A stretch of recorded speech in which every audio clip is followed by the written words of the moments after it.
What's up, everybody? Here's the truth nobody tells you. The multiple choice isn't where the exam is won or lost.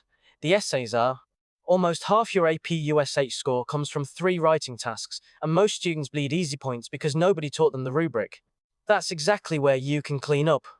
This is your full writing guide. The SAQ, the LEQ, and the DBQ, broken down point by point. Stick with me to the very end, and I'll show you the single fastest way to lock all of this in before exam day. Let's get into it. First, the lay of the land. 3 writing tasks, and they're not equal.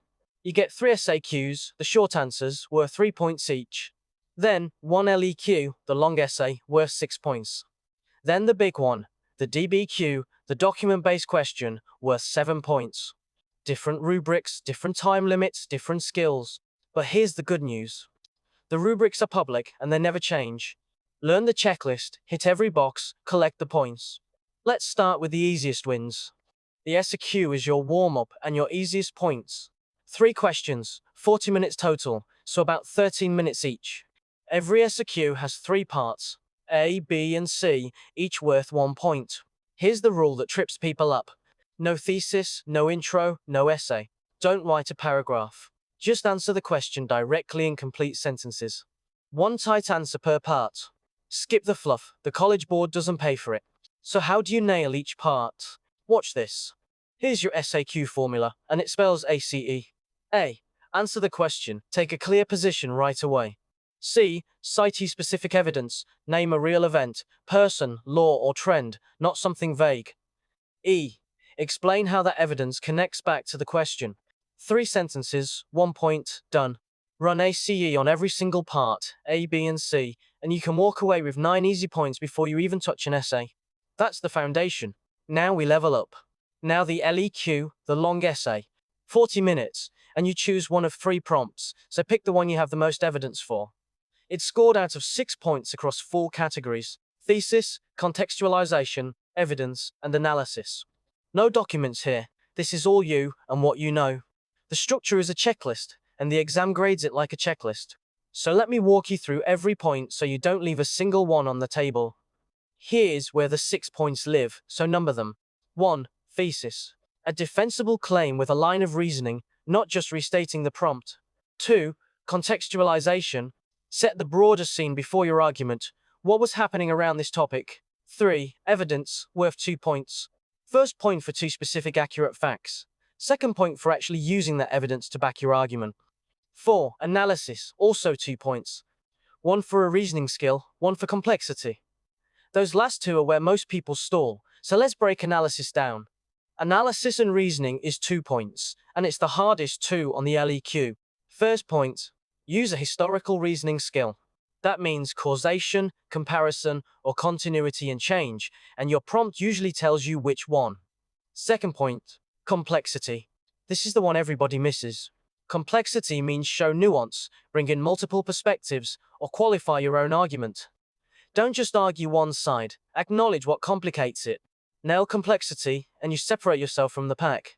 Now to the boss level, the DBQ. The DBQ is the heavyweight, 7 points, 60 minutes. Here's how to spend that hour. 15 minutes reading and planning, 45 minutes writing. They hand you 7 documents, and your job is to build an argument. USING, those documents as evidence. It shares DNA with the LEQ. Thesis and contextualization carry over, but it adds 3 document-specific points. This is where careful students rack up a huge score. Let me show you exactly where all 7 points come from. 7 points, let's count them. 1. Thesis. 2. Contextualization, same as the LEQ. Then evidence from the documents, worth 2.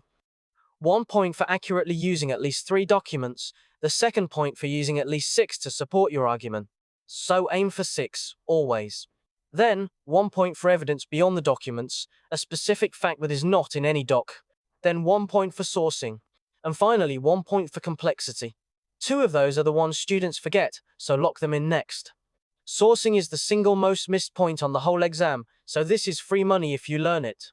For at least 3 documents, you have to explain why the source matters using HIPP. H. Historical situation. What was happening when it was written? I. Intended audience, who the author was trying to reach. The first P. Point of view, who wrote it and the bias they bring. The second P, purpose, why they wrote it in the first place.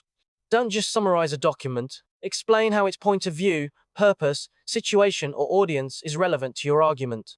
Do that for 3 docs and the point is yours. Before we recap, 3 strategy rules that win essays. 1. Budget your time like a hawk. The DBQ is 15 reading plus 45 writing. The LEQ is 40 flat, and a half-finished essay can't score. 2. Always write a clear thesis and contextualization on every essay. Those are nearly guaranteed points on all 3 tasks.